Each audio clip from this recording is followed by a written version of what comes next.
He's the Joker and I'm the Penguin, both from the north side of Dublin. It's bizarre and lovely. Colin, thank you so much for your time. Batman is not in this show, but his presence is all over Gotham. How much did that impact your performance? I didn't, to be honest with you. I don't think, but as much as I had some version of a tete-a-tete with him in the film, he's not what he is becoming ever more, and will possibly, I assume, become more of in the second film. So I don't think he's on. Oz has other things on his mind. The immediate present, as experienced by how he's tainted by his past, he's very, very focused on the now. He has to be, because he's someone who's got so many plates, juggling so many plates in the air. They're all spinning, man, out of control, and he's trying to keep his shit together, and he's trying to create this ideal of filling the power vacuum that Carmine Falcone's death has created. And so he's not thinking about the bad at all. I mean, I'm sure maybe there's a scene we did tonight where he's wondering, is that guy going to turn up? But there's so much shit happening to him already that the immediate presence is something that he's struggling with greatly. That's really quick, really cool. One final quick follow-up question. You worked with Barry Keoghan and your fellow Irishman in the Banshees of Inisherin. Yeah. He's obviously in this world as the Joker. Have you had a conversation with Barry about just the fact that you share this universe together? Since the film? Since the film, yeah. Or this, like back in the day, 2 or 3 years ago when the film was out? Sure, yeah. The two of us had a giggle about it. You know, you got to see his deleted scene too? Yeah, he's the Joker and I'm the Penguin, both from the north side of Dublin. It's bizarre and lovely, and it's the kind of thing that make you a bit giddy, and you just have a laugh about it. You realise your good fortune, truly. Yeah. Obviously, EPing this show, you have to work creatively a lot with, I want to say, like Matt Reeves is obviously a huge presence. James Gunn, the head of DC Studios, coming in while the show is being developed. What was your creative relationship like with both of them? Well, Matt and I go way back. We did the Apes movies together. We did Dawn of the Planet of the Apes, War for the Planet of the Apes. We've been working together for 15 years. We worked on the Batman for a very long time, and it was kind of a natural segue, of course, to keep working together on this series. So, I value my relationship with Matt as one of the best I've ever had in this business, and making movies and television shows with him has just been an incredible experience.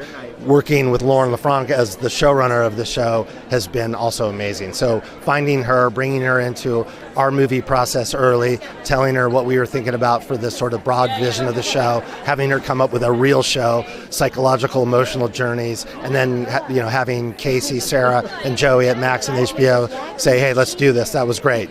James and Peter came into this process after movie and after shooting, so I've known those guys for almost 30 years. I made Dawn of the Dead with James as a screenwriter.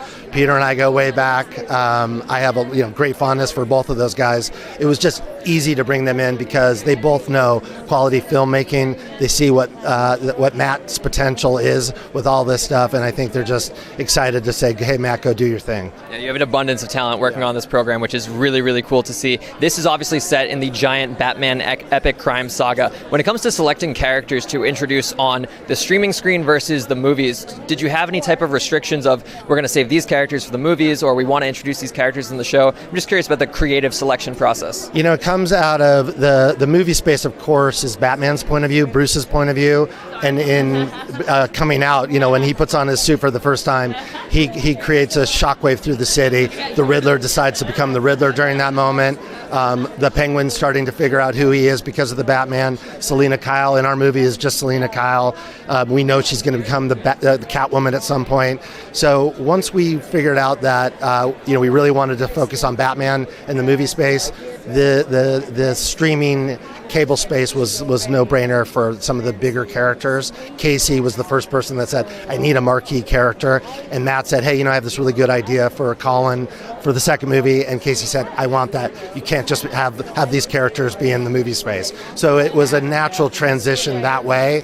And I think we have some great ideas to explore more characters from our movie space to do this same thing with Casey and Sarah. Yeah, we're really looking forward to more shows. That could be really cool down the line. One final question for you. Obviously, the Batman is not in this show specifically, but it's Gotham. His presence is there. How much did that impact certain scenes, certain performances when it came to just kind of feeling like he's there, even though we don't see him on screen? I think the specter of Batman is always present in this city, but really this show was meant to go deep emotionally into Oz and Sophia, Vic, and Francis. And,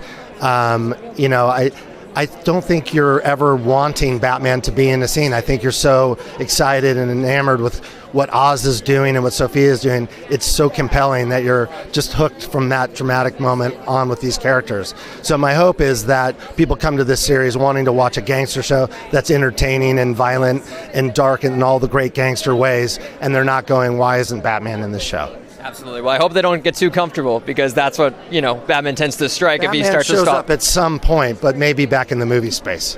Interesting. Okay, we'll have to look out for it. Thank you so much for your time. Appreciate you. Your character spent time in Arkham Asylum at some point in her entire crime career. There's a lot of notable names probably locked up there. You don't have to name anyone specific, but in filling in your backstory, do you anticipate that you interacted with some of those famous inmates in Arkham Asylum? Like what I would like to see, or like who I would like to interact with? Sure, yeah. I mean, I'd love to meet the Joker. How did it feel to step into the world of Gotham? Oh man, I mean, it was pretty incredible. It's not the first time that I've stepped into the world of Gotham, so that's really cool. I've seen different sets and versions of Gotham, but they're all kind of the same gritty, kind of, darker tone of New York, basically. Absolutely. Who was the first person you told about your involvement in this project? Oh, I mean, my mom. My mom and my husband. I mean, he was kind of around me, so he finds out pretty quickly. But yeah. Do you have a Batman origin story, your first time seeing the character, first time watching the films? Man, I mean, I was a fan of Batman even when it was like the old school version on TV, like old. So I don't have a story that I'm like, oh, this is it. But I've just been a fan of the trajectory of Batman since the beginning. Amazing. And my final question, this is obviously a show centered around Oscorp, the Penguin. No Batman in sight so far. How does a Penguin show stand on its own without relying on the character that is so famous for introducing the Penguin? Oh, man. I mean, first of all, Colin as the Penguin, it is incredible. He's amazing. And I feel very lucky to have acted and been a character in his world. But it has a lot of grit. It has a lot of emotion. It's a dark and fun, but it brings out a lot of the characters. I have one quick follow-up question on that. Colin as Colin versus Colin in all of his prosthetics. How different did it feel interacting with him? Oh man! So when he had the prosthetics on, you couldn't see where his skin was. Like I couldn't see it at all, and I would stare at his eyes, just trying to find a piece of him in there. And he kept the voice. So even when he wasn't shooting, he would still have his voice. So you were pretty much talking to the Penguin the whole time. Wow, I'm scared already. I'm excited to see the show. Thank you so much for your time. Really appreciate it. Yes, no problem. I'm curious, your character obviously has a huge relationship with Oscorp throughout this show, and he is kind of classified as a shapeshifter, a swindler. What qualities, maybe some of the better qualities, does your character bring out in him? Ooh, good question. I think, and this was actually very important to Colin, that my character is the one person that he can have a certain amount of vulnerability with. And I think you do see that from time to time. And it guided some of my choices in certain scenes where I could have gone one way, but I knew that was really important for Colin, that this would be the only place, the only relationship in the whole show that he'd get to show that sort of more tender side. And so it doesn't come up often, but I still give him a bit of a hard time. But that's one of the things that I think that Eve brings to Oz. Very cool. Colin, obviously, in the prosthetics is a completely different person. When you're interacting with him and building that creative relationship, does anything change when you're talking to Colin, the actor, versus Colin in all the prosthetics? I mean, yeah, he encourages it, actually, in the sense that, he wants you to believe that you're now talking to Oz. He wants you to feel like you're in his presence. And, he's not... Well, I can't speak for him. I don't know if he's method, but he can shift in and out of, on set, but he's very generous in being Oz as much as you need him to be Oz. So yeah, I think it was very helpful that he's always in the app. He's always in the costume. He never takes it off. He's always sort of doing the walk. You're always reminded that you're playing opposite somebody that's really immersing themselves in this character fully, and that brings out the same in you to try and match that. Congrats on the success of this show. You play young Frances, and Deirdre is obviously playing Frances in the main timeline. What was your creative relationship like with her? It was really intense and really fast. I had like a week or two to prepare. I got the phone call out of nowhere that I was doing it, that I was having to play a younger version of somebody who had already established a character, so I was very scared. And we didn't actually get to meet until I had already filmed something, but she was very kind. She recorded her voice saying my lines, because the dialect was a huge piece of it. I worked with a dialect coach, and because Colin had created his own dialect, and then Dee Dee was imitating Colin's dialect and then making it her own, and then I had to do an exact imitation of that. So she recorded her lines so I could hear her voice. They sent me some footage of her. I got fake teeth made for my teeth to look more like her. So I was feeling her. She sent me beautiful flowers before I started. She was a really sweet woman. But yeah, I never met her until we were on set and I'd already done my best to imitate her. Wow. One final question for you. Obviously, you are in flashback sequences, and if I'm doing my math correctly, that's way before the Batman even comes into picture. Yeah. How does Gotham feel without the Batman presence anywhere near to be felt? I mean, it feels like 1970s New York. I get, rough, tough, but I grew up in New York. My character, she doesn't give a shit. She's not scared. So it was scary and tough and rough around the edges. But I think young Frances is right at home there. I think she's a product of that environment. She loves it. So you directed, obviously, episodes 4 and 5 in this massive world, the Batman Epic Crime Saga. And if there's anything, I saw the first episode. I haven't seen your episodes yet. If there's anything I know about the Batman world, it's that cinematography and score are as much of characters as the characters themselves. How much did that impact your episodes? Well, I had a great cinematographer in Jonathan Freeman, and we worked brilliantly together. We were great partners. The score, I was part of choosing a piece of music. It was my choice. It was in my director's cut for the montage at the end of 4. The score is a whole other deal, and I only heard it complete recently, and I think it's great. But I'll tell you what else is huge is the wardrobe and the production design. And Kalina created worlds for us to play in, and the fabulous art department. And these worlds were great to shoot. She has a really good eye and everything like that. And Helen Huang, who I worked with on Station 11 also, and she won the Emmy for Beef last year and stuff. She's brilliant. A wardrobe designer, and she knocked it out of the park, and all of those things. But that's the great thing about filmmaking is it's a collaborative art, and we make it together, and we all make it better for each other, and we inspire each other, and we play with each other. It's really kind of fabulous. Yeah, it seems like you have an A-list creative team on this project, which is really, really cool to hear. Oh, and who I forgot is my editor. Meg is a great editor, Meg Whittaker, and she's just, Editors make or break projects. They are unsung heroes. I've spoken to my fair share from a lot of comic book properties too, and they add that extra flavor. They're the ones who deliver the final cut ultimately. One final question for you. You're stepping into a world that was first created by Matt Reeves, and he's obviously executive producing this show. What was your creative relationship like with Matt? Quiet and gentle, and really easy. I was flattered. At one point, he asked me to, because in one, when there's a dolly into Oz when he's standing with the window, that's from the Batman, right? And he asked me to shoot his eyes to complement it, because Craig was not in town, and I figured highest praise. Also, I explore parts of the world which, like Arkham, beyond what he was in Joker. I'm not Joker, sorry, the Batman. We talked about that. I proposed what I saw in terms of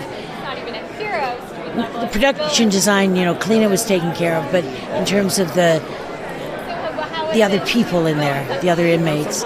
And we had a really good creative conversation with that. But he's a lovely, generous man. He's a genius too, so it's really cool that he was that gentle. That's awesome to hear. Really looking forward to your episodes. Congrats on this series. I'd love to know your Batman origin story, your first exposure to the character. TV, film, comics, what's your origin? Well, first, I need an Apple box. As a kid, obviously the action figures and the original sort of boom, bam TV show of it was my introduction. And then, obviously, it's changed so many ways. It's gotten darker in the understanding. A buddy of mine told me a long time ago when we were talking about Batman, he goes, Batman's a lot darker than you think. And little by little, you start to see the origins of Gotham and Batman and how he originated. So now, all these years later, how did it feel to step into the world of Gotham? Well, look, I didn't imagine that it'd be in a DC universe in a Penguin show with Colin Farrell. It's almost like a dream come true. But, the sets, the creatives, the acting, it's just amazing. And I can't wait for everybody to see it. Absolutely. Colin in the prosthetics versus Colin when he's all make-upped up as Oswald Cobblepot or Oscobb in this show. What's the difference like? How did it feel to interact with him as the person versus him in all of his prosthetics? Well, the person is, dreamy, handsome, leading man, Colin Farrell. Good Irishman. Good Irishman. And then, the other half is just his creepy, horrible, pot-faced, overweight, limpy, crippled, mean son of a who's eager to run Gotham. Totally different people. It's amazing. Yeah, we got a full season on our hands here with the Penguin, not just one movie. What's the one episode, without getting into spoilers, of course, that you're most excited for fans to see? Episode 2. I'd say episode 2. From what I saw and what I remember, I would say episode 2 is where I think it goes off the rails and people are going to really be surprised. Okay, we're losing control early. I'm very excited. Yes. James, thank you so much for your time. Appreciate you. Your origin story with Batman. Obviously, this is such a historic character. The world of Batman. I know we're talking about the Penguin here. What was your first exposure to Gotham as a whole? TV, film, comics? How did you grow up on it? I grew up reading the comics, reading the graphic novels, Frank Miller, Killing Joke. Of course, we want to see all that in America. The darker the better. I liked it with Batman, And then, of course, it's all around you, and the TV show from the 60s was on when I was a kid. Obviously, I didn't grow up in the 60s, but that was a huge part of growing up as well. Of course, as the Michael Keaton version and the Danny DeVito version and all that stuff was such a huge part of our collective consciousness, And this is one of those rare shows where it's centered around Batman's world, but Batman's nowhere to be found. So when it comes to making this show, how did that impact your performance? Are you constantly thinking the Caped Crusaders lurking out there? Is that how you are, defining your performance? Well, this is the Penguin story, which is part of what makes it so great. That the Penguin is front and center, and the Penguin's darkness, and the Penguin's wants and needs, and it's going to make the whole world that much deeper to have that character be so fleshed out, and that's the most interesting thing about the Batman stories is the kind of the uncertainty of right and wrong and good and bad. So that's what makes this series extra fun. It's adding a new layer to Gotham, which I'm super excited about. Yeah. One final question for you. We got the Iceberg Lounge right behind me. What's your go-to order? The Iceberg Lounge. Well, that sounds like that's like Iceberg Slim. It's where the bad guys hang out. It's like their go-to hangout spot. Yeah. Man, I don't know nothing about that. I'm a good guy. I don't hang out with the bad guys. Some good guys found themselves in the Iceberg Lounge in the Batman movie, so you never know. I've never been there. I don't know. Stepping into the world of Gotham, how did it feel to that first day on set, being surrounded by one of the most iconic cities in comic book history? My God, great question. I like the way you worded it. I was very nervous, man. I felt a lot of the mystique and kind of like the legend of this whole thing. It can be a lot. But like I said, first minute on set, everyone was so welcoming. There was such a sense of a familial sense of teamwork. And Colin steering the ship was so welcoming, so caring, and just genuinely inviting for everybody. He found me. When I showed up, I was a little bit confused about where to be, and he kind of found me, came over, gave me a hug, shook my hand, introduced himself, and I was right away I felt I felt settled. That's so amazing to hear. I'm curious, when he found you, was he in the prosthetics or was he just Colin? He was in the prosthetics, and so I had to be like, like, what's up? But he was in the prosthetics, but he was speaking as Colin, so I was like, yeah, okay. Yeah. Really cool. This show is obviously set in the Batman universe, but Batman's nowhere to be found. How does it feel to kind of act in a world knowing that presence is always lurking, the Capes Crusader is somewhere out there, but you're not necessarily interacting with him? How does that impact your performance? That's a really good question, because I brought that up a lot every time we were shooting. I was like, there's so much happening. We're like, where's Batman? You mean like he would show up right now, during this scene, But it was good. It was kind of like, working with this sense of like a large presence in the world, a very like, heavy kind of like dominating presence that, everybody in Gotham feels. Even if he doesn't appear in the series, it's a sense of like he could appear at any moment, like you have to kind of carry that with you, because that's part of that reality. Yeah, constantly on edge. I'm excited to feel that watching it myself. One final question for you. No spoilers, of course. The episode you're most looking forward to fans seeing. If you could just tell us a little vague reason why. Oh, man. To be honest, I feel like I'm really excited for fans to see the last episode. Just because of like the entire completion as well. I mean, not just because of that, but it's a lot happens and a lot to process, and I think everyone does a really good job. Lauren did a great job of writing that episode. That really surprises people, but I think it does something to you, especially with the things that are coming up, like the next film and all that. It's a lot, and I think very good stuff though, quality stuff. Yeah. Amazing. We're stoked for the finale. Thank you again for your time. Appreciate you.